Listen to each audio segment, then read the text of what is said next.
Hello everyone. So this is a very important topic for UPSC prelims. अब देखो agriculture ऐसा topic है, इस टॉपिक का ओवरलैप मल्टीपल डोमेन्स में हमें देखने को मिलता है. ठीक है. जैसे इस टॉपिक का ओवरलैप हमें इकोनॉमिक्स में भी आता है, ज्योग्राफी में भी आता है और एनवायरनमेंट में भी आता है. ठीक है. तो इस लेक्चर में हम जो तीनों डोमेन्स में जो ज्योग्राफी के इंपॉर्टेंट एग्रीकल्चर के इंपॉर्टेंट पार्ट्स है उसको हम कवर करेंगे. ओके. एंड हर साल इससे 4 से 5 क्वेश्चंस रहती हैं. 2020 में it was set to be the UPSC year for agriculture, क्योंकि इस साल एग्रीकल्चर से 13 क्वेश्चन सिर्फ और सिर्फ प्रीलिम्स में पूछे गए थे. 13 question were asked in the prelims examination. तो आप इस सब्जेक्ट के इंपॉर्टेंस को समझ सकते हैं. So let's start with the topic without wasting any further time. हम टॉपिक की शुरुआत करते हैं. ठीक है. मैं सारी चीजें हैंड रिटन नोट्स के थ्रू आपको दिखाऊंगा यहाँ पे. ओके. अपार्ट फ्रॉम दैट यहाँ पे टेबुलर फॉर्म्स में भी चीजें रहेगी. ठीक है. डिस्ट्रीब्यूशन भी बताऊंगा. ये geographical aspect, economic aspect, MSP, okay, ecological aspect, सारी चीजें कवर करूंगा. अब देखो एग्रीकल्चर में क्या होता है, देयर इज इनपुट्स. इनपुट में क्या क्या चीजें आ जाती है. Agriculture, let's suppose this is the land. तो लैंड में पहले बैकवर्ड लिंकेज में इनपुट्स होता है. लैंड में आप सीड्स डालते हो. ठीक है. इरिगेशन फैसिलिटीज रहती हैं. फर्टिलाइजर्स का यूज होता है. ओके. पेस्टिसाइड्स का यूज होता है. लेबर का यूज होता है. ठीक है. अब आउटपुट इलेक्ट्रिसिटी का यूज होता है. ओके. फिर जो भी क्रॉप्स मिलते हैं, ठीक है, क्रॉप्स को सबसे पहले स्टोर किया जाता है. गोडाउन्स, ठीक है, स्टोर करने के लिए अलग अलग ऑर्गेनाइजेशन आते हैं. एफसीआई, अलग अलग एक्ट आता है. ओके. डिफरेंट ये चीज रहती है. कौन करता है, प्रोक्योर करता है एफसीआई. प्रोक्योरमेंट करता है. ठीक है. स्टोरेज डिस्ट्रीब्यूशन का काम एफसीआई स्टेट गवर्नमेंट करती है. फिर इसको मार्केटिंग की जाती है. एपीएमसी का एक्ट है. ठीक है. मार्केटिंग की करके ये मार्केट में इन चीजों को, एग्रीकल्चर के प्रोड्यूस को सेल किया जाता है. तो यहाँ पे डिफरेंट एंगल से आते हैं. जैसे कि एपीएमसी, जिसे गल्ला मंडी बोलते हैं. ओके. एमएसपी का रोल रहता है. सारी चीजों को अपन एक एक करके डिटेल में देखेंगे. ठीक है. अब देखो, फार्मिंग अलग अलग टाइप्स के होते हैं. What are the different types of farming. ठीक है. मल्टीपल टाइप्स ऑफ फार्मिंग होते हैं. इन सारे टाइप्स को एक एक करके हम समझते हैं. सबसे पहला आपका हो गया इंटेंसिव फार्मिंग. इंटेंसिव फार्मिंग आपके इंडिया में होता है. Okay. It is generally practice in India, जहां पे land holding is very very small. छोटे छोटे लैंड होल्डिंग्स रहते हैं. बट इसमें क्या किया जाता है, लैंड होल्डिंग छोटे रहते हैं. टेक्नोलॉजी का यूज बिल्कुल भी नहीं, कम से कम होता है. इसके वजह से प्रोडक्टिविटी, प्रोडक्टिविटी क्या हो गया कि एक यूनिट लैंड पे कितने क्रॉप्स ग्रो हो रहे हैं. ठीक है. Area by output, area by output is said to be productivity. ठीक है. Area by output is said to be productivity. Okay. Land की जितनी ज्यादा प्रोडक्टिविटी हाई रहेगी, लैंड की जितनी ज्यादा प्रोडक्टिविटी हाई रहेगी, उसकी हम बोलेंगे, आप एक तरीके से इंटेंसिटी, वो उतना बेटर रहेगा. उसमें उतना ज्यादा टेक्नोलॉजिकल इनपुट, एचवाईवी सीड्स, ये सब ज्यादा हमें देखने को मिलेंगे. बट इंडिया में आप देखोगे कि प्रोडक्टिविटी कम रहती है. ह्यूमन लेबर का यूज होता है ज्यादा, ट्रैक्टर्स, इन सारी चीजों का यूज नहीं होता. ओके. मिनिमम से मिनिमम टेक्नोलॉजी का यूज होता है. ओके. लेबर्स रहते हैं. ठीक है. लेबर्स रहते हैं जिसको अब एक तरीके से आप इकोनॉमी में पढ़ते हैं, जिसको डिसगाइज अनएम्प्लॉयमेंट भी बोलते हैं. ठीक है. डिसगाइज अनएम्प्लॉयमेंट का पैटर्न रहता है. यहाँ पे प्रोडक्टिविटी सो लेस कि इसको कमर्शियलाइज नहीं किया जाता. जितना प्रोड्यूस बनाया जाता है, जितना मतलब उगाया जाता है, वो फैमिली ही फुलफिल कर लेती है. ठीक है. तो इंटेंसिव सब्सिस्टेंस एग्रीकल्चर इंडिया में चलता है. Okay. Intensive subsistence agriculture, very very important. ठीक है. बहुत इंपॉर्टेंट टर्म्स है ये. They are very very important. ठीक है. दूसरा हो जाता है एक्सटेंसिव. ओके. अब एक्सटेंसिव के बारे में अगर मैं बात करूं, ठीक है, एक्सटेंसिव के बारे में इफ आई टॉक अबाउट, ये कमर्शियल नेचर के एग्रीकल्चर होती है. ये डेवलप नेशंस करते हैं. लेट्स से जैसे वीट फार्म्स जो प्रेरीज यूएसए में, बड़े फार्म बड़े बड़े लैंड पीसेस में डिवाइड कर दी जाती है. इस यहाँ पे एक एक लैंड ओनर रहता है, बिग लैंड ओनर्स रहता है, और यहाँ पे tractors, mechanisation, full irrigation potential, सब फुल टेक्नोलॉजी का यूज करके प्रोडक्टिविटी इज वेरी है. ठीक है. ये जनरली प्रेरीज, यूएसए, इन सब में यूज किया जाता है, जिसे bread basket, wheat basket of the world बोला जाता है. ठीक है. ओके. यहां तक चीजें समझ में आई. ठीक है. एक्सटेंसिव कमर्शियल फार्मिंग, यहाँ पे आपके राबी क्रॉप्स, वीट, इन सब का प्रोडक्शन होता है, ट्रैक्टर्स का यूज होता है, ठीक है।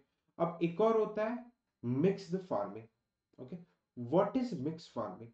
मिक्स फार्मिंग में एक लैंड के पीस में एक पार्ट पे एग्रीकल्चर होता है, दूसरे पार्ट पे लाइफ स्टॉक होता है, एनिमल हस्बेंड्री, ये सारे एक्टिविटीज होता है। It is the PYQ, UPSC का PYQ है ये, ठीक है। ये यूपीएससी का PYQ हो चुका रह चुका है।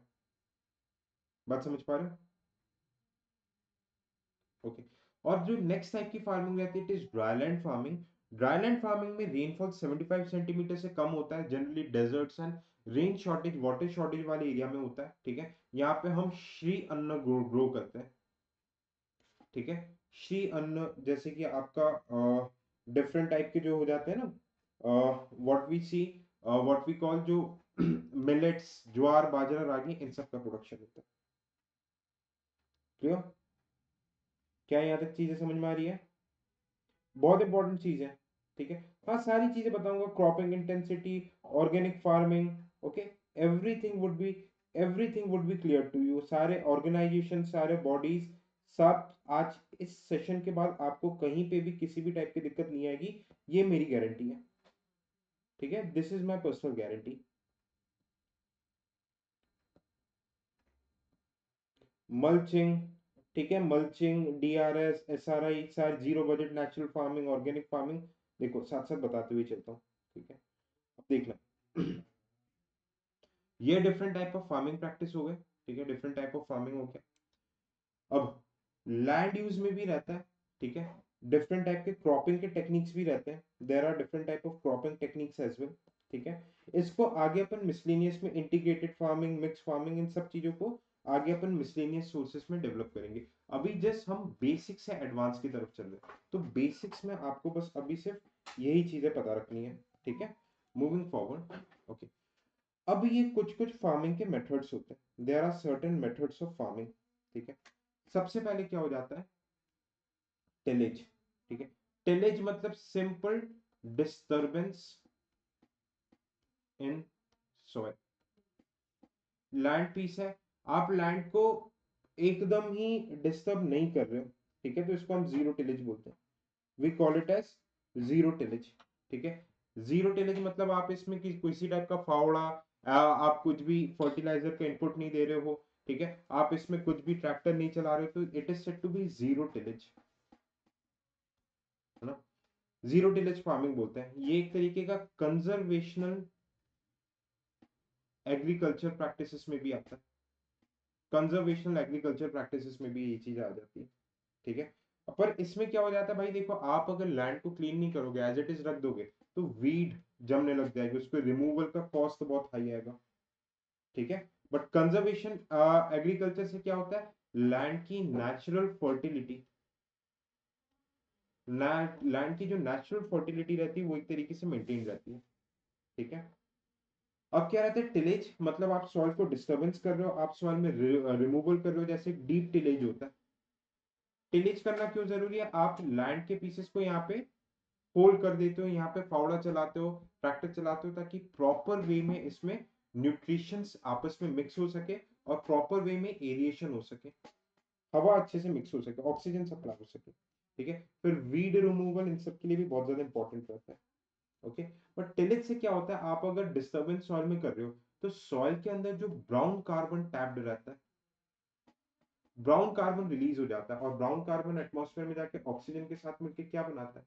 Carbon dioxide. कार्बन डाइऑक्साइड का एमिशन होता है, इजंट इट?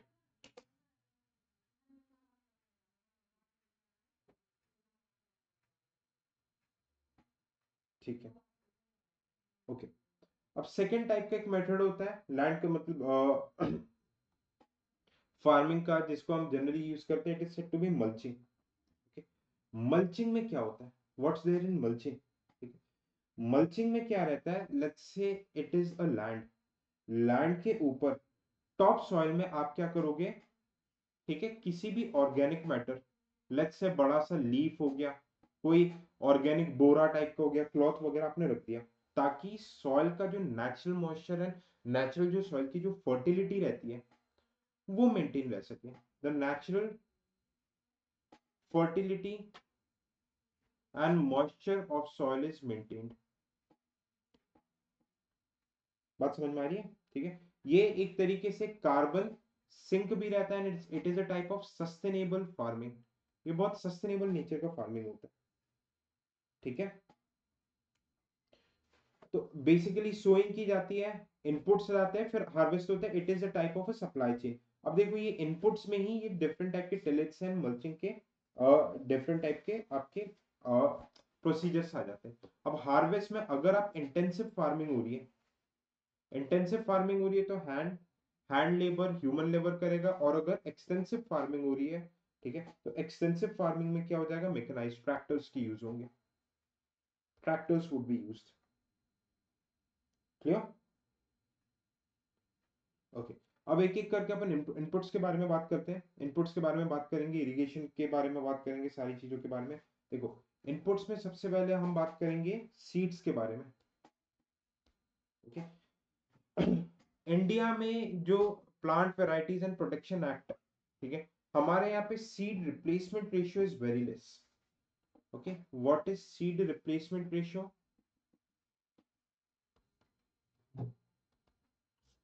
ओके, कि आप जो फार्मर्स रहते हैं, कितने परसेंटेज ऑफ टोटल सीड्स में से कितने परसेंटेज ऑफ किसी फॉर्मलाइज शॉप से सर्टिफाइड फीड सीड्स ले रहे हैं. क्योंकि अनसर्टिफाइड फीड्स रहेगी तो उसका इकोनॉमिक और एनवायरमेंटल कास्केडिंग इफेक्ट्स भी हो सकता है.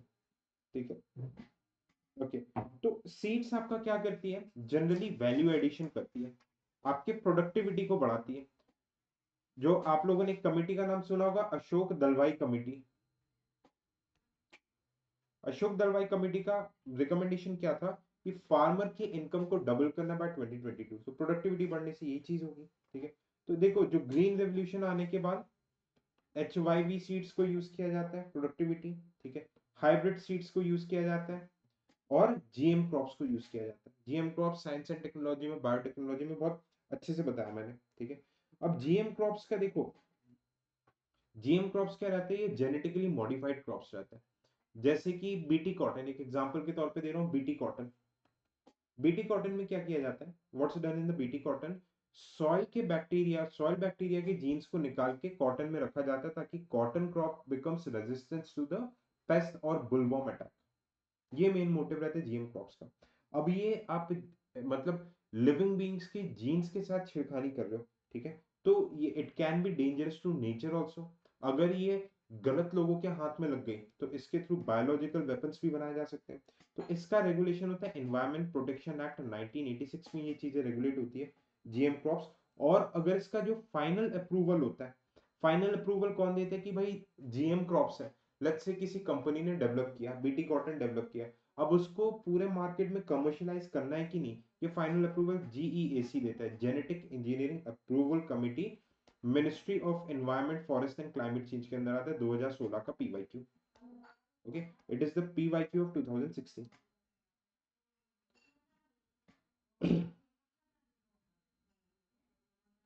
ऑलराइट, तो देखो, और इसी चीज को रेगुलेट करने के लिए, जीएम क्रॉप्स की सेफ हैंडलिंग हो, इसके लिए कन्वेंशन ऑन बायोलॉजिकल डाइवर्सिटी बनाया गया है. कन्वेंशन ऑन बायोलॉजिकल डाइवर्सिटी 1992 में रियो अर्थ समिट से आया था.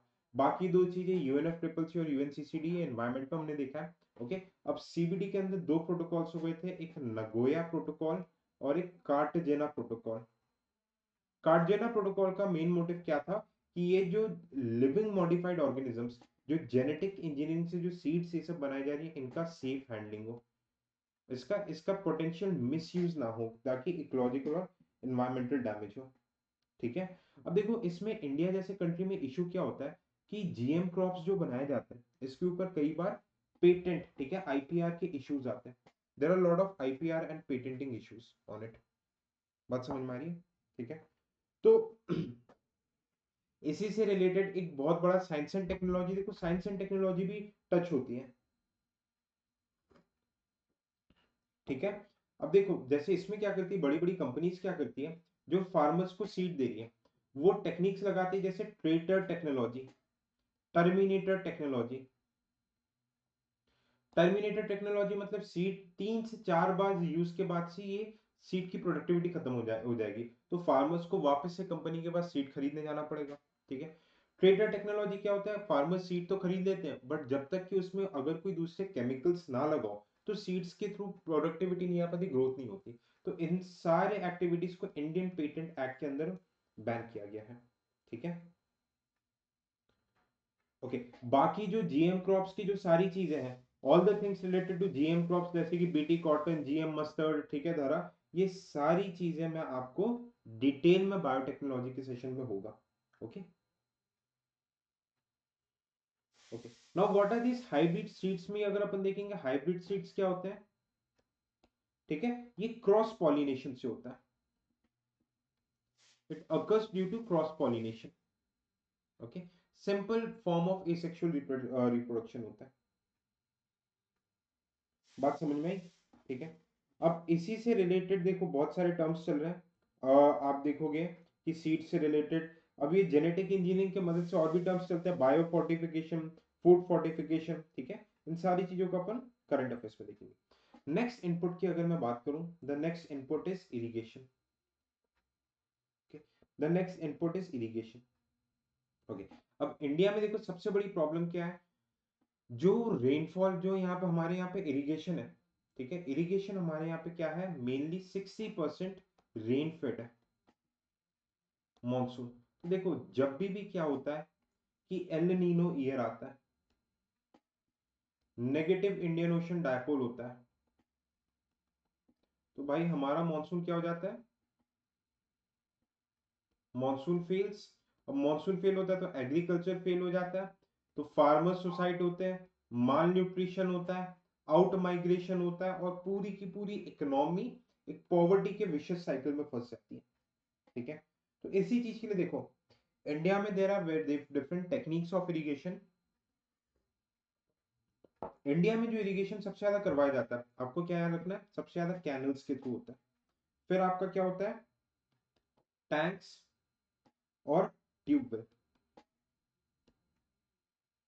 ठीक है, अब देखो, पर अभी रीसेंट जो सर्वे आया वहां पे डेटा चेंज हो चुके हैं।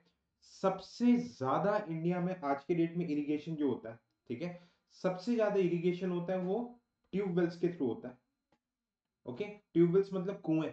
नॉर्दर्न प्लेन्स जो इंडिया का है, ओके, नॉर्दर्न प्लेन्स जो है, this forget the previous fact, northern plains जो है पूरा आपका ट्यूबवेल्स के थ्रू, कुएं के थ्रू इरिगेशन होता है। बट इसके थ्रू प्रॉब्लम क्या होती है, जैसे पंजाब, ठीक है, इलेक्ट्रिसिटी की सब्सिडी दी जाती है तो ओवर इरिगेशन होता है। ओवर इरिगेशन होने की वजह से क्या होता है, ग्राउंड वाटर पूरा डिप्लीट होता जा रहा है, और साथ ही साथ ओवर इरिगेशन की वजह से सॉइल बहुत ज्यादा सलाइन होता है, सॉल्ट मतलब सैलिनिटी की प्रॉब्लम बढ़ती जा रही है।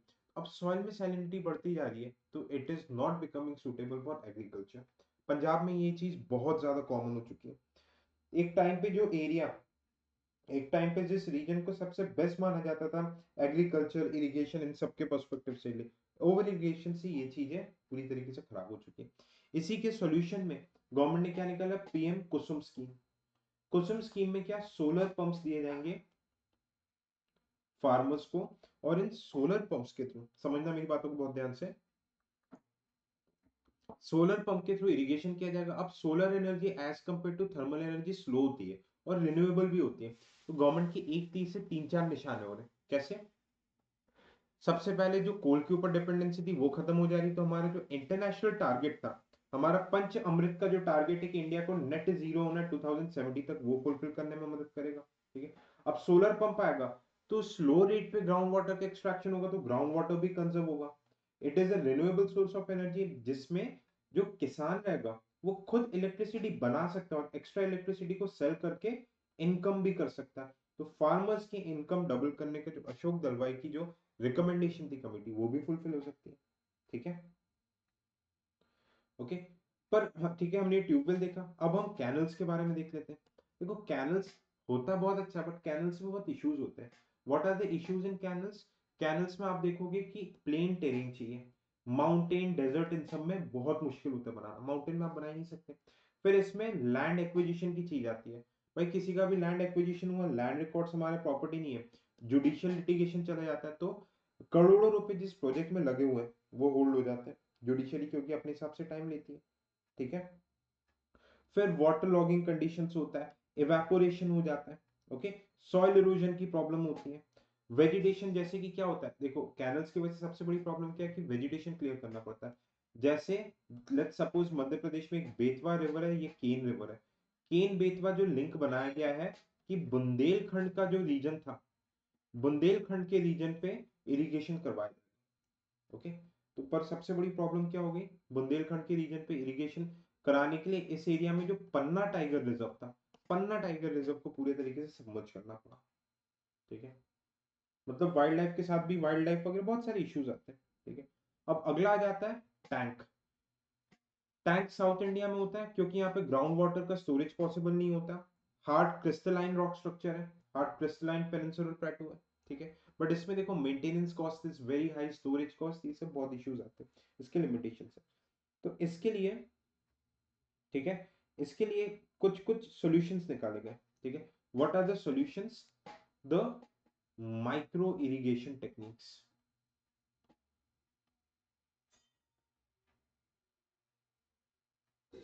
द माइक्रो इरिगेशन टेक्निक्स क्या होती है, micro irrigation techniques water conservation का भी काम होता है, ठीक है। Sprinklers,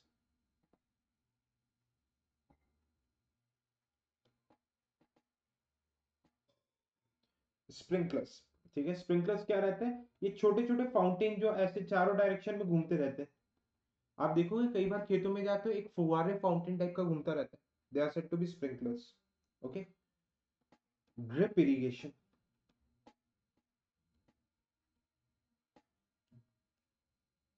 what is the purpose of drip irrigation, okay.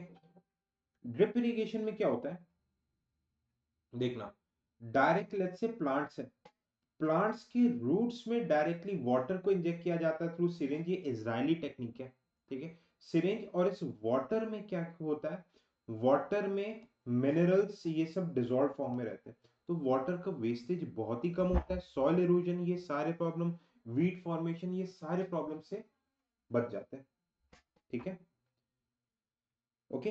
तो ये आपके जनरली ये जो दो इरिगेशन टेक्निक्स हो गए, ये आपके क्या हो गया, वाटर एफिशिएंट हो गए, प्लस फर्टिलाइजर का application is very easy, fertilisers application, wastage कम होगा और इवेपोरेशन की प्रॉब्लम सॉल्व हो जाएगी। बट इसमें इश्यूज भी है, what are the issues, skilled labour की जरूरत है, कॉस्ट, इंस्टॉलेशन कॉस्ट की जरूरत है, भाई कई बार क्लॉगिंग हो जाता है, वाटर क्लॉगिंग हो जाता है, आईपीआर की इश्यूज आ जाएंगे, ठीक है, lot of this type of issues आते हैं, क्लियर। मूविंग फॉरवर्ड, अब हम बात करेंगे फर्टिलाइजर्स की, ओके। Will talk about the fertilisers, this is very important topic, एक आध दो क्वेश्चन रहते ही रहते हैं इसमें, क्वेश्चंस आर वेरी प्रोमिनेंट, ठीक है। अब देखो इंडिया के बारे में कुछ फैक्ट आपको याद रखना है, इंडिया सेकंड लार्जेस्ट कंज्यूमर है,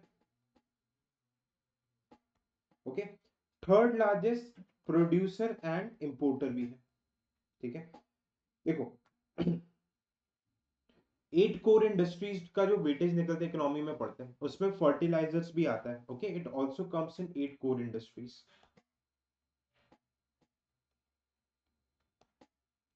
ओके।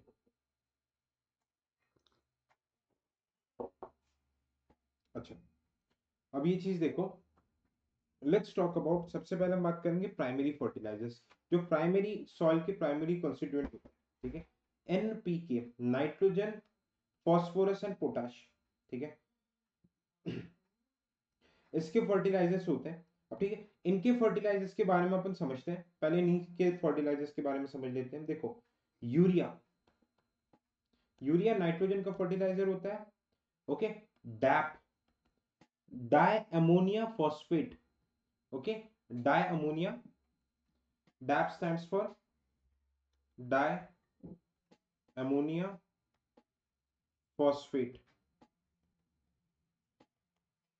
ओके। और तीसरा आपका हो जाता है पोटैश का रहता है, जिसे हम बोलते हैं मॉप, मॉप का मतलब हो जाता है मो, मोरेट ऑफ पोटैश, ओके। आप सिर्फ याद रख लो पोटैश का ही है, ओके। अब एक एक करके हम इनके बारे में बात कर लेते हैं, let's first talk about urea, ठीक है। यूरिया कैसे बनता है, नेचुरल गैस से बनता है, हेबर्स प्रोसेस होता है, हम बचपन में केमिस्ट्री में पढ़ते थे, हेबर्स प्रोसेस होता है, उसके थ्रू NH3 बनता है, अमोनिया, यूरिया। ठीक है, अब 80%, I would say 70 to 80% urea fertiliser का यूज करते हैं। ठीक है, अब एक न्यूट्रिएंट बेस्ड सब्सिडी स्कीम रहता है, उसके अंदर यूरिया कवर नहीं होते, याद रखना, it is a point of MCQ। ठीक है, अब इसमें से अप्रोक्स 70 to 80% क्या होता है, ठीक है, ये खुद डोमेस्टिकली प्रोड्यूस होता है, अप्रोक्सीमेटली 20% हम इसे इंपोर्ट करते हैं। ओके, हम इसे इंपोर्ट करते हैं। न्यूट्रिएंट बेस्ड सब्सिडी स्कीम अभी बता रहा हूं मैं आपको। ठीक है, अब DAP, let's talk about DAP, diammonium phosphate. Okay, 80 to 90% हम इंपोर्ट करते हैं, इंपोर्ट बिल बढ़ाता है। ये न्यूट्रिशन न्यूट्रिएंट बेस्ड सब्सिडी के अंदर आता है, it is under nutrient based subsidy scheme. ठीक है, अब मॉप की पोटैश की बात करेंगे, ये हम अप्रोक्सीमेटली 100% इंपोर्ट ही करते हैं। ठीक है, और ये न्यूट्रिएंट बेस्ड सब्सिडी स्कीम के अंदर आता है। ओके, बात समझ में आ रहा है? ओके, अब न्यूट्रिएंट बेस्ड सब्सिडी स्कीम है क्या, इसके बारे में थोड़ी सा चर्चा कर लें। NBS, nutrient based subsidy, nutrient based subsidy scheme, what is the motive of this scheme? Scheme के मोटिव को समझते हैं। ठीक है, ये आता है कौन से, मिनिस्ट्री ऑफ केमिकल फर्टिलाइजर्स के अंदर आता है। ठीक है, it is a form of MCQ। अब ये क्या रहता है, it is a type of DBT, direct benefit transfer, समझते हो? मतलब गवर्नमेंट जो सब्सिडी देती है डायरेक्टली, भाई सब्सिडी किसी चीज में ना देके, सामान ना देके, उस सामान का पैसा दे दिया। ठीक है, लेट्स से कि भाई लोगों के अकाउंट में 5-5 हजार रुपए डाल दिए, बोले कि आप गैस सिलेंडर ले लेना, अब फर्टिलाइजर ले लेना। अब इसमें क्या रहता है, मान के चलो दीज आर द रिटेलर्स और ये आपके फार्मर्स हो गए। फार्मर्स रिटेलर से फर्टिलाइजर खरीदने आएंगे। अब मान के चलो कि भाई कोई एक फर्टिलाइजर है एक्स नाम का, एक्स 100 रुपए का है प्रोडक्शन कॉस्ट। गवर्नमेंट बोलेगी कि भाई तू एक काम कर, फार्मर को ये फर्टिलाइजर तू 20 रुपए में बेच, और जो 80 रुपए का जो बेनिफिट तेरे को लॉस हो रहा है वो हम तेरे को in the form of subsidy दे देंगे। तो ये DBT दी जाती है प्रोड्यूसर को, रिटेलर प्रोड्यूसर को दी जाती है। ओके, रिटेलर से यहाँ पे प्रोड्यूसर को दी जाती है, बस आपको याद रखना इसमें सब्सिडी फार्मर्स को नहीं दी जाती।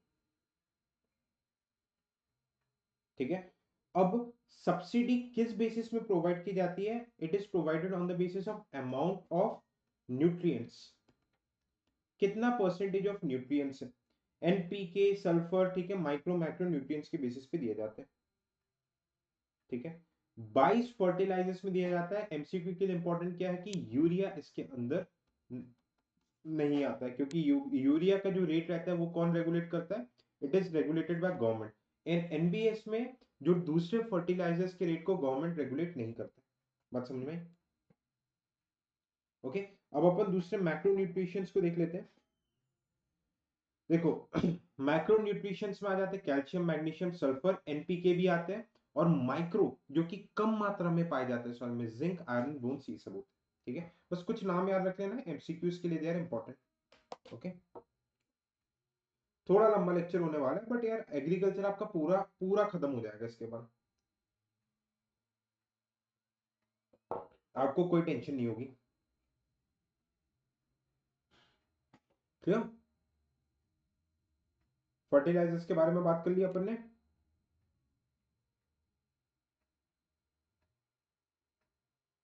Okay, now we are going to talk about agricultural credit. क्या होते हैं भाई एग्रीकल्चरल क्रेडिट? ओके, देख लो, एग्रीकल्चरल क्रेडिट की एग्रीकल्चर इनपुट्स के लिए जो किसानों को लोन दिया जाता है, सबसे ज्यादा लोन कौन देता है, कमर्शियल बैंक्स, फिर देते हैं cooperative banks. It was a UPSC PYQ, ये PYQ पूछा गया था। ठीक है, इसमें पूछा गया था कि कमर्शियल बैंक सबसे ज्यादा लोन नहीं देते, ये स्टेटमेंट हालांकि गलत था, क्योंकि कमर्शियल बैंक ही सबसे ज्यादा लोन देते हैं, फिर RRBs देते हैं। ठीक है, तो एग्रीकल्चर में क्रेडिट कहां से मिलता है आपको? ठीक है, क्रेडिट कैसे मिलती है, priority sector lending, banking section में हमने डिटेल में पढ़ा है कि प्रायोरिटी सेक्टर लेंडिंग क्या होता है, एग्रीकल्चर इसमें आ जाता है। किसान क्रेडिट कार्ड, ठीक है, short term loans, short term non capital loans के लिए दिया जाता है, ठीक है। जैसे कि रेगुलर ऑपरेशंस के लिए, इसमें आप कैपिटल इन्वेस्टमेंट जैसे कि ट्रैक्टर्स लेना, गोडाउन्स बनवाना, रोड बनवाना, ये नहीं कर सकते। It was a PYQ of UPSC, PYQ है यूपीएससी का, ठीक है। अब माइक्रो फाइनेंस इंस्टीट्यूशंस रहते हैं और सेल्फ हेल्प ग्रुप्स के थ्रू भी लोन मिलता है, ओके। अब देखो सबसे बड़ा लेंडिंग में इशू क्या कि भाई अप्रोक्सीमेटली 60 2/3 आई वुड से जो लेंडिंग होती है एग्रीकल्चर में, it is to informal sector, informal sector के थ्रू लेंडिंग होती है, क्लियर, ओके। अब हम देखो सब्सिडीज के बारे में बात करते हैं। डब्ल्यूटीओ में कुछ कुछ सब्सिडीज के बारे में बात की जाती है, ठीक है। There are some type of subsidies. इसके अलावा भी देखो एग्रीकल्चर क्रेडिट डिफरेंट फॉर्म पे दिए जाते हैं अपन, जैसे कि इंश्योरेंस कवरेज, इंश्योरेंस कवरेज दी जाती है, प्रधानमंत्री फसल बीमा योजना, इन सारी चीजों, प्रधानमंत्री, ठीक है, इरिगेशन के लिए दिया जाता है, प्रधानमंत्री कृषि सिंचाई योजना, इन सारी चीजों को अपन गवर्नमेंट स्कीम्स का मैं एक सिंगल लेक्चर लेके आऊंगा 3 आवर्स का, 2 से 3 आवर्स का डिपेंडिंग, उसमें सारे एग्रीकल्चर रिलेटेड स्कीम्स को मैं कवर करूंगा, ठीक है। पीएम आशा हो गया, PM Asha, everything would be covered. अब देखो सब्सिडीज क्यों बहुत ज्यादा मुद्दे पे रहता है, क्योंकि डब्ल्यूटीओ में 3 तरीके की सब्सिडीज कवर्ड है, okay. Green box, blue box, green box subsidies, blue box subsidies and amber box subsidies. Green box subsidies में कोई लिमिट नहीं होता, ये किसी भी टाइप का, ठीक है, किसी भी टाइप का, आई वुड से कि ट्रेड को डिस्टॉर्ट, इंटरनेशनल मार्केट में ट्रेड को डिस्टॉर्ट नहीं करता, फेयर सब्सिडीज होती है। एम्बर बॉक्स वो सब्सिडीज होती है जिसमें लिमिट्स रहता है। For example developing nation, developing nation इसका 10%, ठीक है, 10% ऑफ टोटल प्रोडक्शन का सब्सिडी दे सकती है, और डेवलप नेशन 5% दे सकती है। डेवलप नेशन को एग्जेम्पशन मिला था बाली में, पीस क्लॉज बोलते हैं,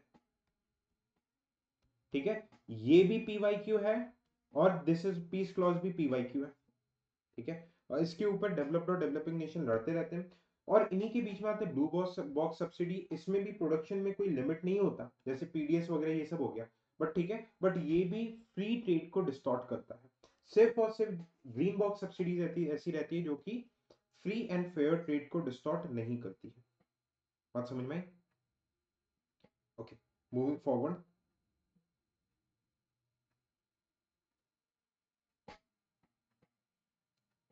अब देखना इस बात को समझना कि भाई प्रोक्योरमेंट होता कैसे।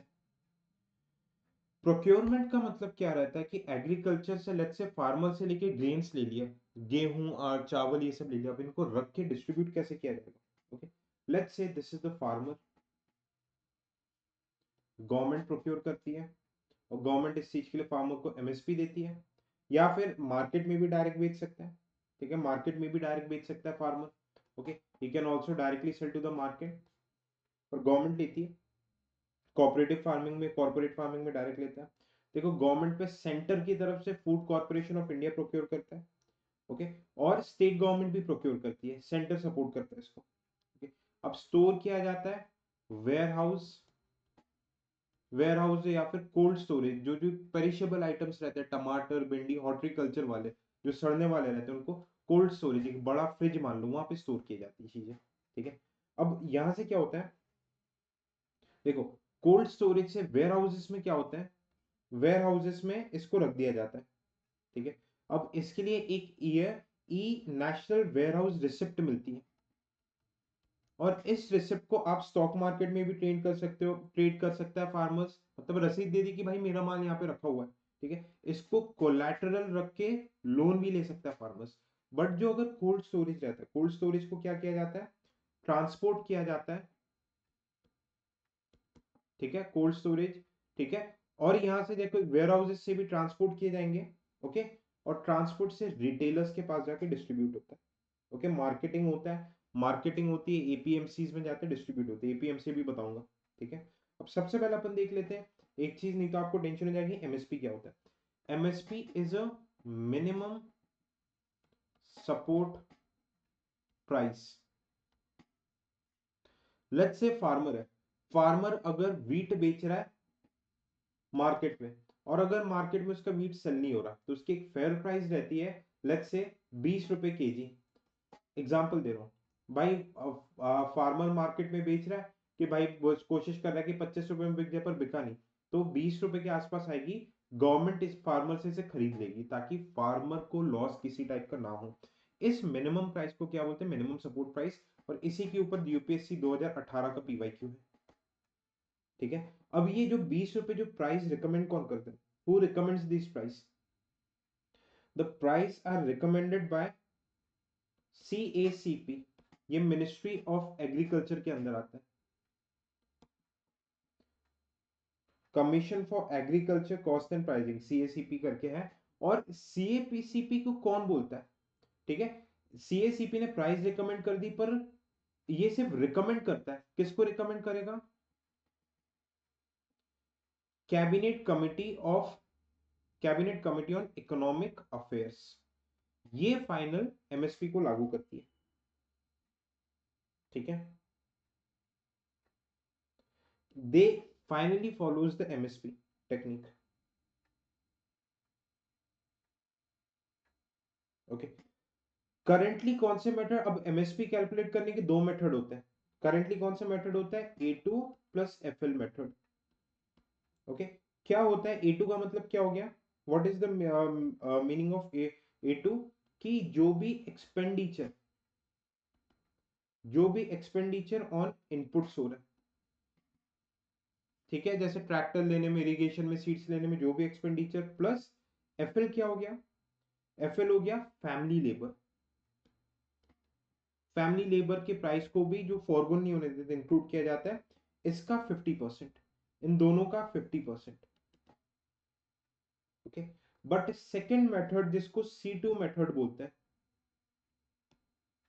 ओके, C2 मेथड में क्या हो जाएगा? A2 plus FL plus rent of land plus all other cost, कोई भी अगर मिसलेनियस कॉस्ट आ रहा है मार्केटिंग वगैरह इन सब के। ठीक है, तो इससे क्या हो जाएगा? इससे क्या हो जाएगा? MSP की, इससे देखो MSP कम रहेगा, इससे MSP की प्राइस यहाँ पे, लेट्स से कि अगर MSP 20 रुपए किलो आ रहा है, तो इस फॉर्मूला के तो हो सकता है MSP 30 रुपए किलो आ जाए, क्योंकि लैंड रेंट है, दूसरे कॉस्ट भी इंक्लूड किया जा रहा है। ठीक है, तो इसमें जो फार्मर्स जो डिमांड कर रहे हैं, जो अभी सिंधु बॉर्डर वगैरह में डिमांड कर रहे, बोल रहे हैं कि भाई, और ये फॉर्मूला को फॉलो किया जाए। This was the formula given by MS Swaminathan. और फार्मर्स की एक और क्या डिमांड हो रही थी कि MSP को बैक करने वाला एक लीगल लॉ लाया जाए। पर गवर्नमेंट क्यों नहीं ला रही? क्योंकि देखो, अगर गवर्नमेंट इस पे एक्सपेंडिचर करेगी, और किसी रीजन से अगर मॉनसून फेलियर हो गया, क्रॉप फेलियर हो गया, पेस्ट अटैक हो गया, तो गवर्नमेंट के लिए लॉजिस्टिक्स नाइटमेयर हो जाएगा। क्योंकि अगर लॉ बन गया तो फार्मर्स कोर्ट पे चले जाएंगे और गवर्नमेंट को कंपनसेशन देना पड़ेगा, तो सरकार का पूरा बजट इसी में चला जाएगा। इसलिए सरकार थोड़ी सी रिस्ट्रेन करती है। और ये मेथड के थ्रू, ये WTO में it comes under amber box subsidy, जो कि फ्री ट्रेड को डिस्टॉर्ट करता है। It totally distorts the free trade in the market. ठीक है, तो ये चीज हमने MSP में देखी। अब देखो, टोटल 22 क्रॉप्स आते हैं MSP के अंदर। Okay, total 22 crops are there, kharif, rabi and other. Okay,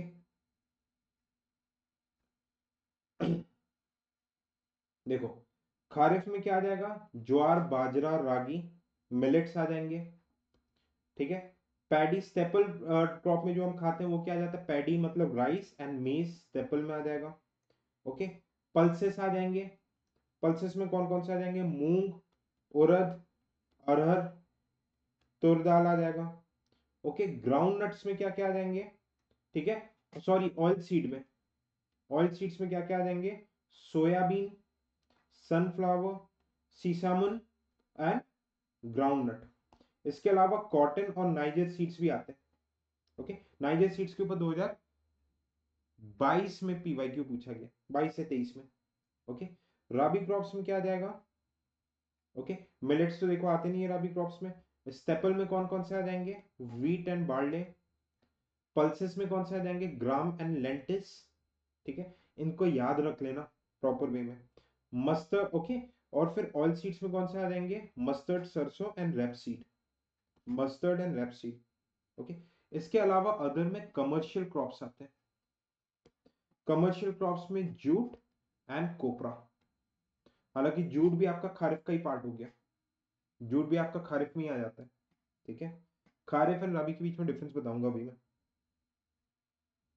बात समझ में आ रही है। अब इसी तरीके से जैसे अपन ने एमएसपी देखा, शुगर केन के लिए अलग प्राइसिंग रहता है, ओके। शुगर केन के लिए होता है, okay, FRP, fair remunerative pricing, okay. Same procedure रहता है सेंटर, ठीक है, सेंटर में सीएसीपी रिकमेंड करता है और cabinet committee on economic affairs इसे अप्रूव करता है, ओके। और स्टेट भी इसके प्राइस को फिक्स करता है, ठीक है, जिसका ज्यादा प्राइस रहता है, ओके। जैसे जो मतलब जो स्टेट, इसमें जनरली स्टेट के प्राइस को एफआरपी बोलते हैं, ठीक है। जिसका ज्यादा प्राइस रहता है वो दिया जाता है किसको, शुगर केन के, it is given to the producers, जो मोलासिस, जिन मतलब जिन जो लोग शुगर केन की जो शुगर मिल्स के मालिक रहते हैं उनको दिया जाता है, ठीक है। थोड़ा सा अलग मैकेनिज्म चलता है, ओके। अब हम गवर्नमेंट स्कीम्स में देखेंगे, एक एमएसपी का ऑल्टरनेट लाने की बात चल रही है, पीएम आशा। इसमें प्राइवेट प्रोक्योरमेंट इन सब के बारे में भी बात की जा रही है। मेन मोटिव क्या है कि फिस्कल बर्डन, जो फिस्कल डेफिसिट को कम करने के लिए गवर्नमेंट स्कीम्स में, इसको बहुत डिटेल में देखेंगे अपन, ठीक है।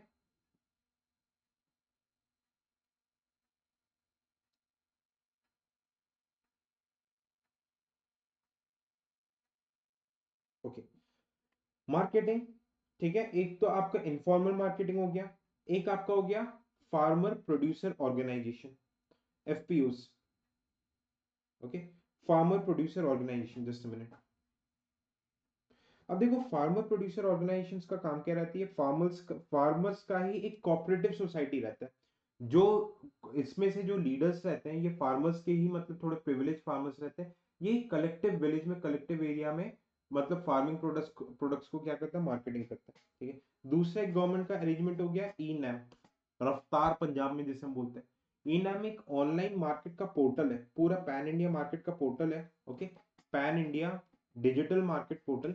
इसमें लेट्स से किसी अगर फार्मर को, मान के चलो कि अगर केरला का फार्मर है, उसको अगर मध्य प्रदेश में प्रोडक्ट बेचना है, तो वो क्या करेगा, डायरेक्ट मध्य प्रदेश के खरीदार के साथ इस पोर्टल में क्या करेगा, अपने प्रोडक्ट्स बताएगा और सेल कर देगा। मतलब ये इसका मेन मोटिव क्या रहता है कि फार्मर्स को मैक्सिमम एक्सपोजर देना, farmers should be given maximum exposure, ताकि बेस्ट पॉसिबल वे में वो अपने प्रोडक्ट्स को सेल कर पाए। बात समझ में आ रही है,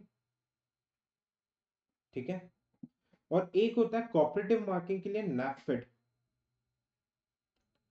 नैफेड,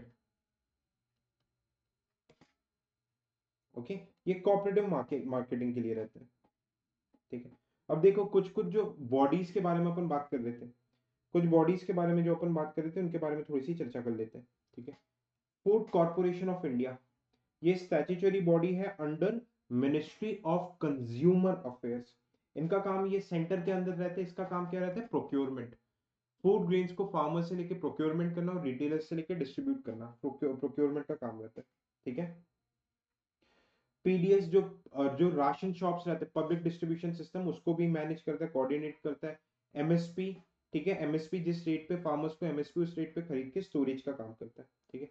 सीएसीपी, अगली body, okay, commission for agriculture cost and prices, okay, commission for agriculture cost and prices.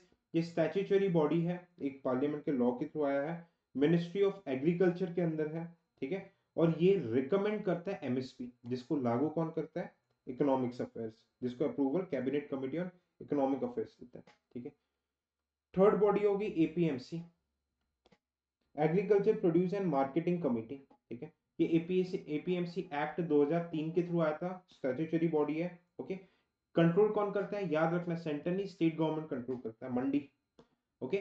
Farmer जो भी अपने प्रोड्यूस को लेके, ठीक है, मार्केट एक्सेस एपीएमसी एक्ट के थ्रू ही दिया जाता है। मार्केट प्राइस देना, ठीक है, मार्केट में फेयर शॉप्स में जो जहाँ पे फार्मर अपने प्रोड्यूस को बेचता है, क्रॉप्स को बेचता है, वो सारी चीजें रेगुलेट एपीएमसी करते हैं, ठीक है। मंडी बोलते हैं जैसे मंडी हिंदी में, इसके काफी ज्यादा इश्यू है, ट्रांसपेरेंसी नहीं है, करप्शन है, पॉलिटिसाइजेशन हो चुका है, फंड मैनेजमेंट नहीं है, ठीक है, ये सारी चीजें देखने को मिलती है हमें, ठीक है। अगली बॉडी जो हो गई, ठीक है, अगली body, next body, it's your NABARD. What is the role of NABARD? हाँ, ये स्टैट्यूटरी बॉडी है, गवर्नमेंट ऑफ इंडिया के अंडर आती है, okay. National bank for agriculture and rural development, it is a refinance agency.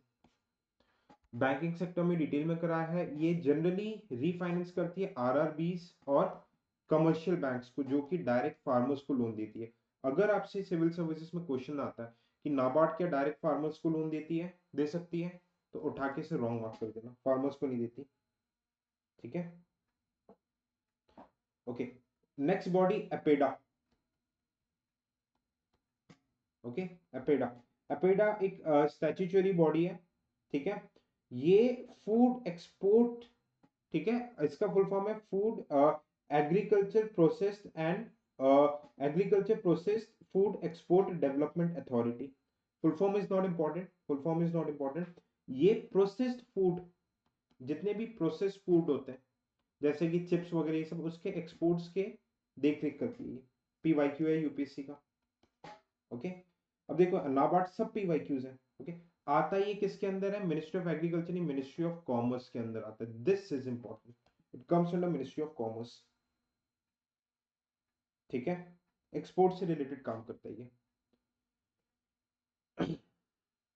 Next अगर अपन बात करें, ठीक है, तो आपका टी बोर्ड, देखो डिफरेंट बोर्ड से, टी बोर्ड, कॉफी बोर्ड, इसके notes would be provided, B board, इनके नोट्स वुड बी प्रोवाइडेड, क्योंकि एक बार सिर्फ टी बोर्ड के ऊपर आ चुका है, ठीक है, मिनिस्ट्री ऑफ कॉमर्स के ऊपर मतलब आ जाती थी चीजें, ठीक है, स्टैट्यूटरी बॉडी है, बट इन सब के बारे में हमें नहीं पढ़ना है, क्योंकि सिर्फ एक बार क्वेश्चन आया था 10 साल में, तो इसके लिए बहुत सारे ऐसे बोर्ड से वो पढ़ना हमारे लिए जरूरत नहीं है। मैं पीडीएफ दे दूंगा, तो इसमें आप डिटेल में चीजों को पढ़ सकते हो, ठीक है, ओके। इफको, नेक्स्ट बॉडी, इसके बारे में थोड़ा सा देख लेते हैं, IFFCO, Indian farmers fertiliser corporation limited, ठीक है। ये एक तरीका क्या क्या है, कॉपरेटिव लिमिटेड, कॉपरेटिव सोसाइटी है, ओके। इट इज ओन, देखो अब कॉपरेटिव है तो it is not under ministry of agriculture, ministry of agriculture के अंदर नहीं आएगा ये। क्यों न्यूज में था? क्योंकि गुजरात में नैनो यूरिया का प्लांट सेट किया है। अब नैनो यूरिया की खास बात क्या है, जैसे अब पहले न्यूज में पूछा गया था, नीम कोटेड यूरिया। नीम कोटेड यूरिया क्या करता है? यूरिया का डिफ्यूजन सॉइल में बेटर करता है, और यूरिया का मिसयूज ना हो, नाइट्रोजन का मिसयूज ना हो, अपार्ट फ्रॉम एग्रीकल्चर किसी दूसरे पर्पस के लिए यूज ना हो, तो उस चीज को ये इंश्योर करता है। अब नैनो यूरिया बनाया, नैनो यूरिया नैनो टेक्नोलॉजी से बनाया जाता है। ये क्या करेगा? एग्रीकल्चर की एफिशिएंसी को बढ़ाएगा। जो देखो, सबसे ज्यादा हमारे इंडिया में जो सब्सिडी दी जाती है वो यूरिया पे दी जाती है। यूरिया क्या है? नाइट्रोजन। तो फार्मर्स क्या करते हैं? यूरिया को ओवर यूज करते हैं। कई बार सॉइल में देखा गया कि नाइट्रोजन ओवर ओवरटली पाया जाता है सॉइल में। अब देखो, नाइट्रोजन जब ओवरटली पाया जाता है, तो जब इसमें इरिगेशन करके ये किसी भी तालाब या फिर लेक में जाके मिलता है, तो प्रॉब्लम क्या हो जाती है? Problems like eutrophication, okay, eutrophication. Environment में बहुत डिटेल में देखा है, जहां पे ओवरलोडिंग ऑफ न्यूट्रिशन हो जाते हैं, तो एल्गल बूम, जेलीफिश बूम होता है, तो अल्टीमेटली बायोलॉजिकल ऑक्सीजन डिमांड काफी कम होती है, और ये डेड वाटर जोन बनता चले जाता है, ठीक है। तो इसीलिए लिमिटेड अमाउंट ऑफ, जितनी जरूरत है उतना ही नाइट्रोजन फर्टिलाइजर यूज हो। कम फर्टिलाइजर ज्यादा एरिया को कवर करे, एफिशिएंसी बढ़ाने के लिए नैनो यूरिया को बनाएंगे इफको ने, ठीक है। Is it clear?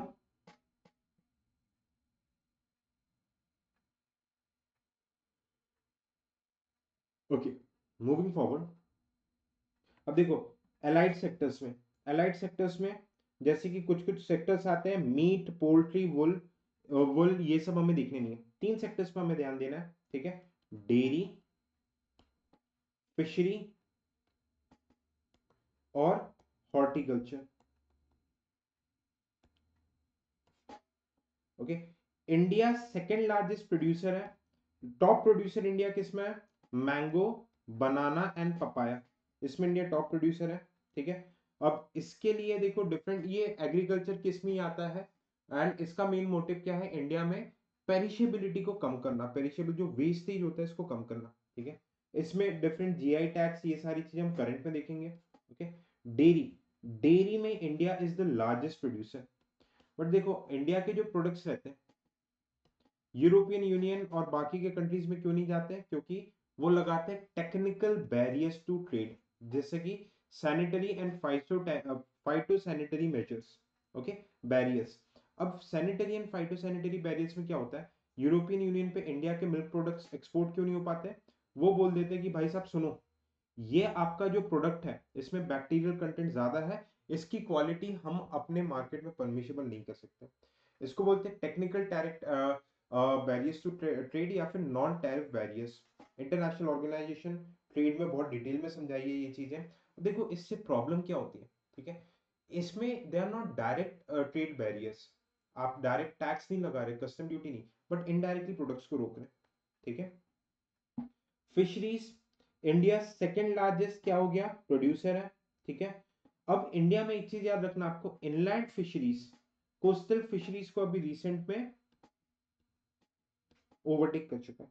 ठीक है, सबसे ज्यादा प्रोडक्शन कहाँ पे होता है, आंध्रा, इतना याद रखना, बस इसके ज्यादा कुछ करने की जरूरत नहीं। बाकी पोल्ट्री, वुल वुल, इन सब में आपको जाने की जरूरत बिल्कुल भी नहीं है। ठीक है, आपको इसमें डेटा, दूसरे फैक्ट्स, पुराने स्कीम्स याद करने की जरूरत नहीं है, जो न्यू स्कीम्स है। ठीक है, न्यू स्कीम्स है, मैं गवर्नमेंट स्कीम्स वाले में करवा दूंगा, बहुत डिटेल में करवा दूंगा। अच्छा, अब इसमें एक और बात आप ध्यान रखना। ठीक है, national dairy development board, dairy से रिलेटेड क्या है, नेशनल डेयरी डेवलपमेंट बोर्ड है। हमने ये चीजें करंट अफेयर्स में की है, और इसके लिए व्हाइट रेवोल्यूशन आया है। फिशरीज, ठीक है, एग्रीकल्चर इंफ्रास्ट्रक्चर डेवलपमेंट फंड है जो कि नाबार्ड ने बनाया है, उसके लिए एग्रीकल्चर एंड एलाइड सेक्टर के लिए पैसा मिलता है। ठीक है, वैसे फिशरीज डेवलपमेंट बोर्ड भी मिनिस्ट्री ऑफ फिशरीज के अंदर है। फिशरीज को बूस्ट करने के लिए ब्लू रेवोल्यूशन लाया गया था। ठीक है, दो कमिटीज के नाम याद रखना, एक मीना, एक ये नाम याद रख लो, मीना कुमारी कमेटी। ओके, ये डीप वाटर फिशिंग के लिए है।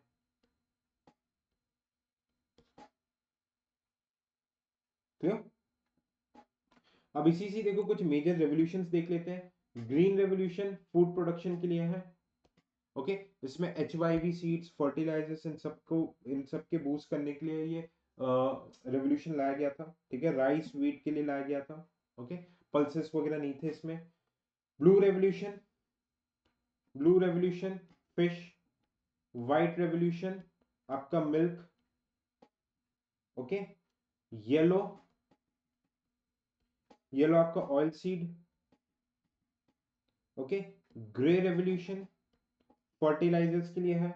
पिंक रेवोल्यूशन, ओके, प्रॉन्स के लिए है, झींगा मछली जो होता है ना।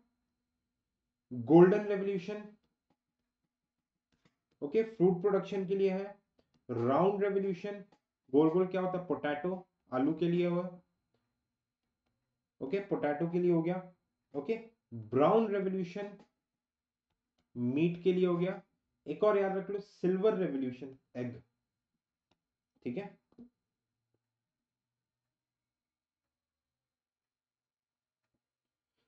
अब देखो crops classification. Okay, crops classification में अभी आपको बताऊंगा। ठीक है, आगे राबी खारिफ इन सब में I would be talking about detail crops classification के बारे में। ठीक है, अब हम कुछ डिफरेंट चीजों के बारे में बात कर लेते हैं, डिफरेंट एस्पेक्ट्स के बारे में विल टॉक अबाउट। देखो, क्रॉपिंग डिफरेंट टाइप्स के होते हैं। ओके, फर्स्ट हो गया आपका मोनोक्रॉपिंग, एक लैंड पे एक ही टाइप के क्रॉप्स ग्रो करना। इंडिया में सबसे ज्यादा ये फॉलो होता है। इंडिया में क्रॉपिंग में फूड क्रॉप्स का डोमिनेशन है। ठीक है, in India we have domination of food crops. Okay, एक ही टाइप के क्रॉप्स ग्रो होंगे तो उससे क्या, लैंड की फर्टिलिटी। ओके, एक ही टाइप के क्रॉप्स एक ही टाइप के न्यूट्रिशन पे फीड करेंगे तो लैंड की फर्टिलिटी बहुत ज्यादा खराब हो जाती है इससे। ठीक है, मोनोक्रॉपिंग, सिंगल क्रॉप्स। अब दूसरा टाइप हो जाता है मल्टी क्रॉपिंग, एक ही लैंड पे अलग अलग टाइप्स के क्रॉप्स ग्रो करना। ठीक है, अब देखो इसमें भी अलग अलग वैरायटी होती है ना, अलग अलग वैरायटी होती है। क्या क्या वैरायटी होती है? मिक्स क्रॉपिंग, इंटर क्रॉपिंग,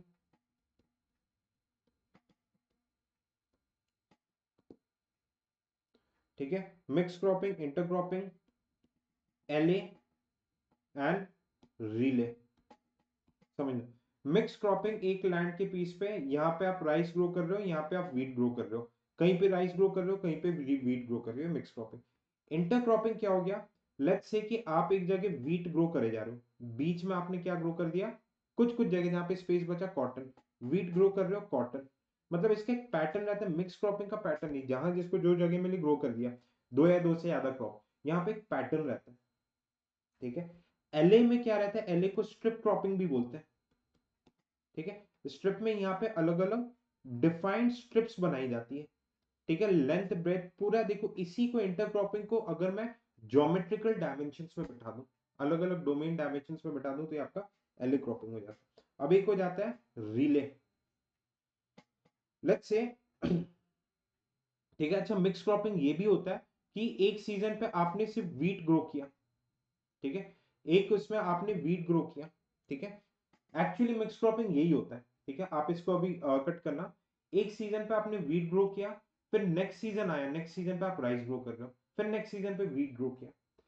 एक टाइम पे एक ही क्रॉप ग्रो करना, बट उसी लैंड पे जब 3 महीने के बाद दूसरा दूसरा किसी क्रॉप को ग्रो करना, मिक्स क्रॉपिंग।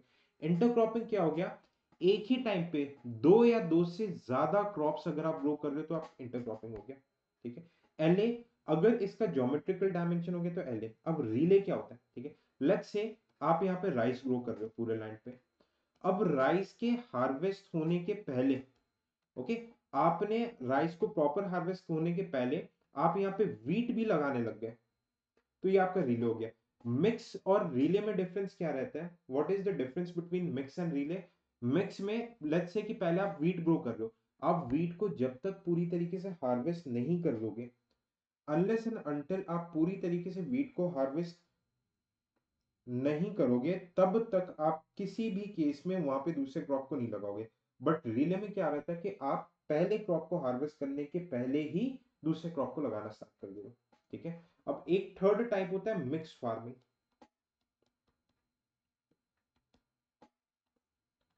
मिक्स फार्मिंग में क्या हो गया? एक लैंड पीस में कहीं पे एग्रीकल्चर हो रहा है और दूसरे में अलाइड एक्टिविटीज हो रही है, जैसे लाइव स्टॉक, मीट, फिशरीज, ये हो गया mix farming. It is a PYQ of UPSC, ठीक है, टर्म्स पूछता है,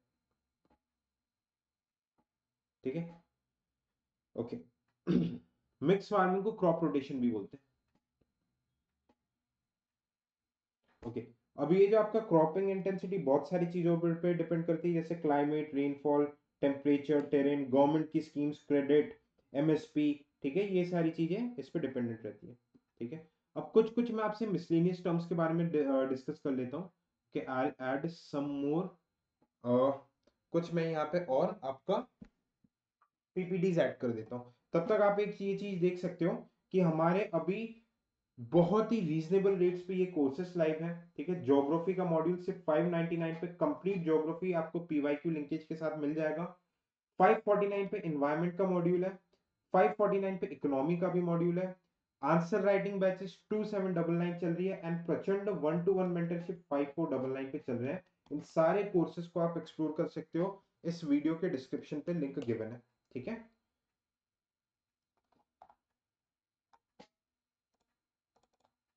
ओके, ओके। अब मैं कुछ मिसलेनियस टर्म्स के बारे में बात कर लेता हूँ, जो करंट पे चीजें न्यूज पे बहुत ज्यादा चल रही है, जिस पे बहुत ज्यादा चर्चा होती है इन टर्म्स पर, ओके। देखो, सबसे पहले मैं बात करूंगा कि आपकी क्रॉप प्रोडक्टिविटी क्या होती है। क्रॉप प्रोडक्टिव मतलब क्रॉप यील्ड, ओके। ये कितना आउटपुट, कितने केजीज क्रॉप निकल रहे हैं पर यूनिट एरिया में, per unit area, okay. Crop rotation, भाई एक फील्ड में एक टाइम पे एक क्रॉप ग्रो कर रहे हो, दूसरे टाइम पे दूसरा क्रॉप, सेल्फ एक्सप्लेनेटरी है, ठीक है। एग्रीकल्चरल, ठीक है, एग्रीकल्चर एफिशिएंसी क्या होता है? एफिशिएंसी, देखो प्रोडक्टिविटी और एफिशिएंसी में डिफरेंस है। प्रोडक्टिविटी वेट होता है, एक पर्टिकुलर यूनिट ऑफ लैंड पे कितना वेट क्रॉप निकल रहा है। एग्रीकल्चरल एफिशिएंसी आप क्या क्या इनपुट दे रहे हो, input can be in the form of seed, electricity, HYV seed, ठीक है, फर्टिलाइजर, और उससे आपको टोटल आउटपुट कितना निकल रहा है, what is the total output. Okay, एक टर्म आ जाता है क्रॉपिंग इंटेंसिटी। क्रॉपिंग इंटेंसिटी क्या हो गया कि एक एरिया में कितने type of crops, let's say wheat and rice grow कर रहे हो, ठीक है, तो ये आपका क्रॉपिंग इंटेंसिटी दो हो जाएगी। व्हीट राइस आप मेज भी ग्रो कर रहे हो, ज्वार भी ग्रो कर रहे हो, तो क्रॉपिंग इंटेंसिटी बढ़ती जाएगी। कितने variety of crops, number of कितने क्रॉप्स ग्रो कर रहे हो, तो ये आपका हो जाता है gross cropped area upon net sown area. ठीक है, अब फॉर्मूला छोड़ दो, फॉर्मूला में जाने की जरूरत ही नहीं है, नो नीड। आप बस एक कंसेप्ट को याद रखो, फॉर्मूला आपसे कोई नहीं पूछने वाला। ओके, नेट सोन एरिया क्या होता है कि टोटल इंडिया के लैंड एरिया में कितना परसेंटेज एग्रीकल्चर में यूज होता है। बात समझ में आई? Is it clear? ठीक है, अब कुछ और हम फार्मिंग टाइप्स की बात कर लेते हैं। जैसे देखो, जीरो टिलेज हम बात कर चुके हैं, एक टर्म आता है वर्टिकल फार्मिंग। भाई ऐसे रैक्स बना दिए जाते हैं वर्टिकली, और इसमें हाइड्रोपोनिक्स मतलब ड्रिप इरिगेशन के टेक्निक से वॉल में क्या किया जाता है, क्रॉप्स लगाए जाते हैं। लाइट कहां से मिलती है, एलईडी बल्ब्स लगाई जाती है, जापानीज टेक्निक है, प्रोडक्टिविटी बहुत ज्यादा बढ़ जाती है। ड्रिप इरिगेशन यूज किया जाता है यहाँ पे, ठीक है। ओके, अब मैं आपको एक बात बता रहा हूं, hydroponics. Okay, what are hydroponics? Okay, देखो हाइड्रोपोनिक्स क्या होता है। हाइड्रोपोनिक्स में सॉइल का प्रेजेंस नहीं रहता है। ओके, यहाँ पे क्या किया जाता है, वाटर वाटर को स्प्रे करके डायरेक्ट जो प्लांट रहते हैं उनके रूट्स में, ओके, रूट्स में हम वाटर को डायरेक्ट अप्लाई करते हैं, और वाटर में ही मिनरल्स जो कि सॉइल से मिलते हैं वो डिसॉल्व रहते हैं, ठीक है। अब एक टर्म आ जाता है एक्वाकल्चर। एक लैंड एरिया में, ठीक है, लैंड एरिया में आप क्रॉप्स भी ग्रो कर रहे हो, जैसे वाटर पैडी क्रॉप्स जो रहते हैं, राइस टाइप के जो क्रॉप्स रहते हैं, और आप फिश कल्टीवेशन भी कर रहे हो, जैसे श्रिम्प्स। वेस्ट बंगाल में बहुत ज्यादा झींगा जो बोलते हैं, श्रिम्प्स। तो क्या होता है, जो फिश के जो वेस्ट प्रोडक्ट्स रहते हैं वो एज अ ऑर्गेनिक वेस्ट काम करते हैं, ऑर्गेनिक फर्टिलाइजर काम करते हैं for the growth of crops, ठीक है, we call it as aquaculture, ठीक है। अब एक टर्म होता है एक्वापोनिक्स। ओके, एक्वापोनिक्स, एक्वापोनिक्स में क्या होता है, हाइड्रोपोनिक्स प्लस एक्वाकल्चर, सिंपल, ठीक है।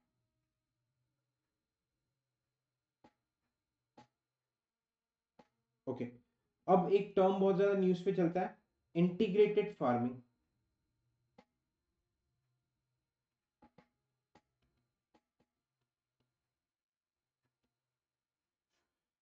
एक ही लैंड एरिया में, ठीक है, एक ही लैंड एरिया में एक जगह आप एग्रीकल्चर कर रहे हो, दूसरी जगह आप एनिमल हस्बेंड्री एक्वाकल्चर कर रहे हो, इसे हम इंटीग्रेटेड फार्मिंग बोलते हैं। ओके, इसको हम सोशल फॉरेस्ट्री भी बोलते हैं, फार्म फॉरेस्ट्री, एग्रो फॉरेस्ट्री, सब भाई बहन है। काउंटर में क्या कर रहे हो, प्लांट्स लगा दे रहे हो, तो इससे क्या हो रहा है, देखो प्लांट्स लगा दे रहे हो तो सॉइल इरोजन नहीं होगा, सारी चीज होगी। देखो इससे 5F की अप्रोच पूरी होती है। प्लांट्स लगा देने से आपको फ्यूल मिल जाएगा, फ्यूल वुड मिल जाएगा। क्रॉप से, एग्रीकल्चर क्रॉप से आपको फूड मिल जाएगा। अब इन क्रॉप के वेस्ट प्रोडक्ट्स को आप डायरेक्ट एनिमल के लिए फोडर यूज कर सकते हो, उनके लिए अलग से खाने देने की जरूरत नहीं पड़ेगी। एनिमल्स के थ्रू आपको फाइबर मिल जाएगा, ठीक है, वुल वगैरह ये सब मिल जाएगा। और एनिमल का जो वेस्ट रहता है उसको आप डायरेक्टली एज अ ऑर्गेनाइज मतलब ऑर्गेनिक फर्टिलाइजर यूज कर सकते हो। 5F अप्रोच, ये होता है इंटीग्रेटेड फार्मिंग। इसी को हम बोलते हैं मिक्स फार्मिंग भी। ये यूपीएससी मिक्स फार्मिंग, यूपीएससी का PYQ है, ठीक है। अब इसका देखो, इसी में एक टेक्निक होता है सोशल फॉरेस्ट्री में, जो जिसे हम बोलते हैं अर्बन फॉरेस्ट्री। अर्बन एरियाज में फॉरेस्ट ग्रो करना, ठीक है। इसी टेक्निक को हम बोलते हैं मियावाकी टेक्निक। ये यूपीएससी 2023 का 2023 का पीवाईक्यू है। जापानीज टेक्निक जहां पे अर्बन एरियाज हम छत में जो मनी प्लांट ये सब लगाते हैं इसको मियावाकी टेक्निक बोलते हैं, ठीक है। अब देखो लास्ट ईयर न्यूज पे डायरेक्ट राइस सीडलिंग टेक्निक्स भी थी, बट वो अभी चीजें पुरानी हो चुकी है, ठीक है, पुरानी हो चुकी है, बट स्टिल हम उसका देखो बेसिक बेसिक समझेंगे। Will just understand the basics, clear.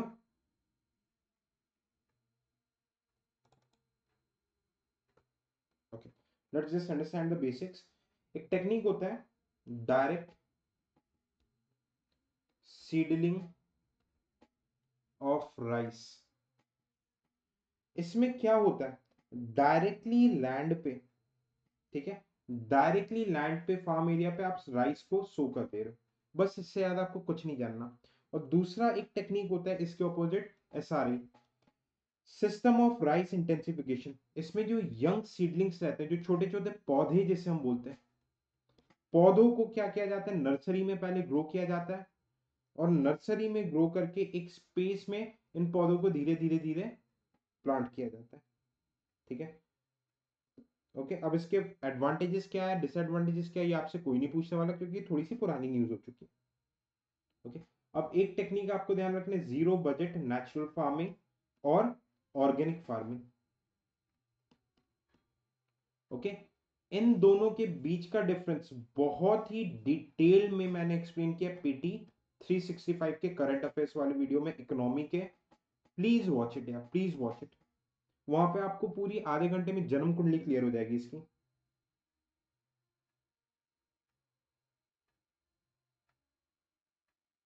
ठीक है।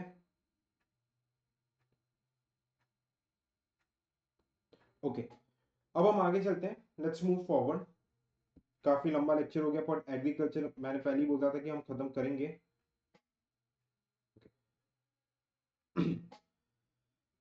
अब देखो क्रॉपिंग सीजन होता है, एक होता है आपका राबी सीजन।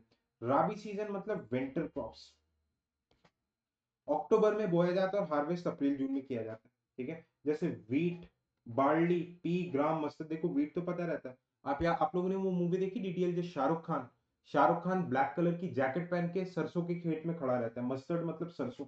तो ठंड का टाइम है, ठंड के टाइम पे राबी क्रॉप्स होते हैं, तो याद रखना मस्टर्ड सरसों में, ठीक है। तो ये आपके नॉर्दर्न इंडिया के स्टेट्स में होता है, ये आप एक बार देख लेना, पीडीएफ में शेयर करूंगा। खरीफ क्रॉप्स आपके समर में सो किया जाता है और विंटर आने के पहले हार्वेस्ट होते हैं, ठीक है।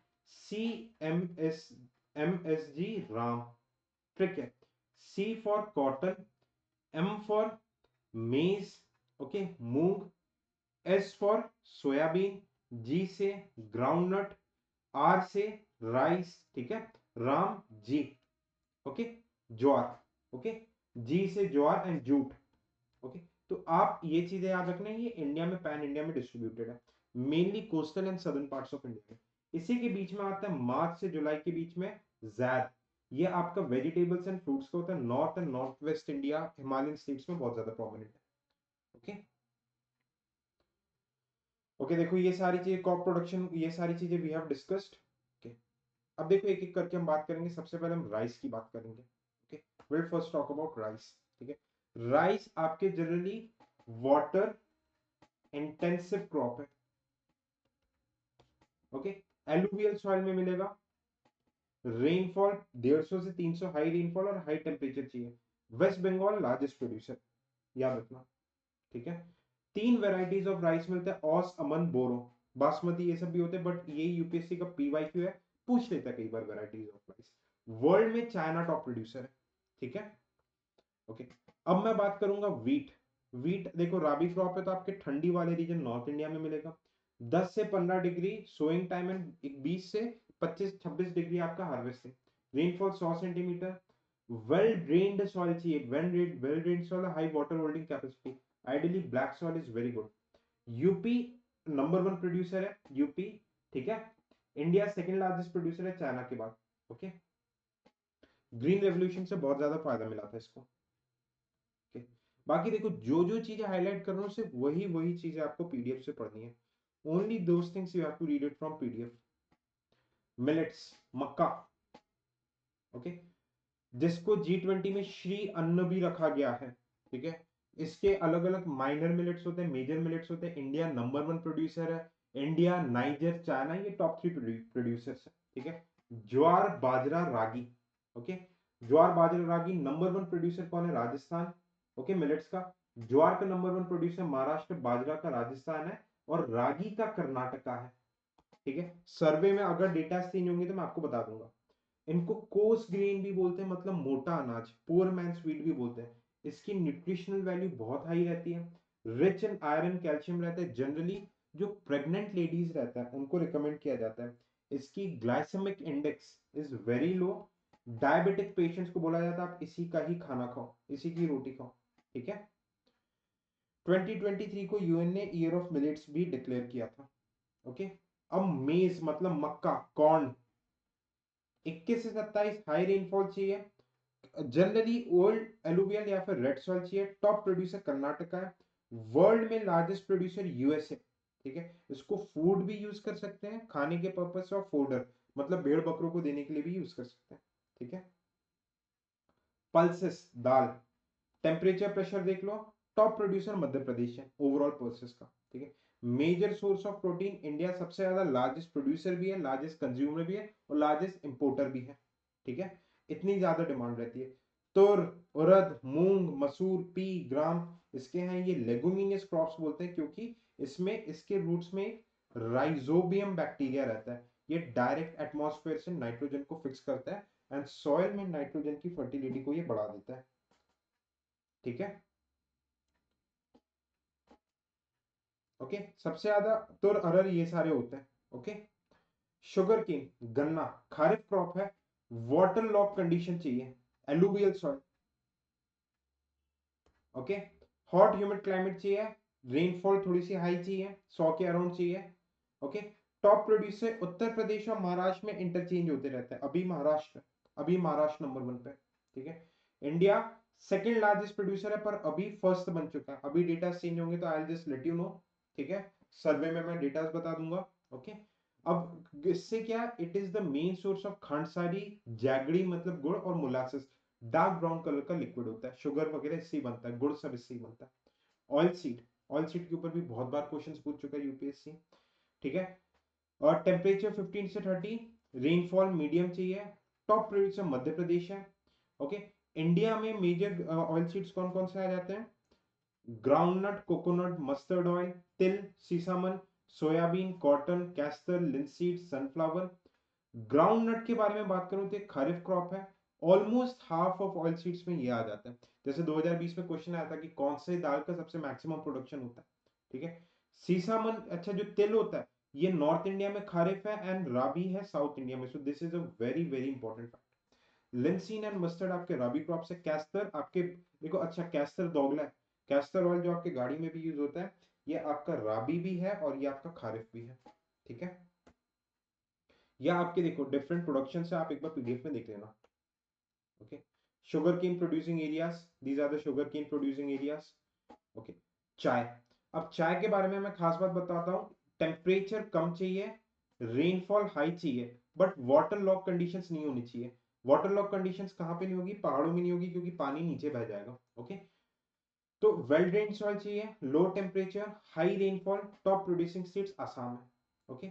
आसाम, वेस्ट बंगाल, तमिलनाडु, हिमाचल में भी आता है, हिमाचल के कुछ स्टेट्स में भी होता है। इसके ऊपर यूपीएससी 2023 में सवाल पूछा जा चुका है, ठीक है। India second largest producer after China. बहुत लेबर इंटेंसिव इंडस्ट्री है, ओके।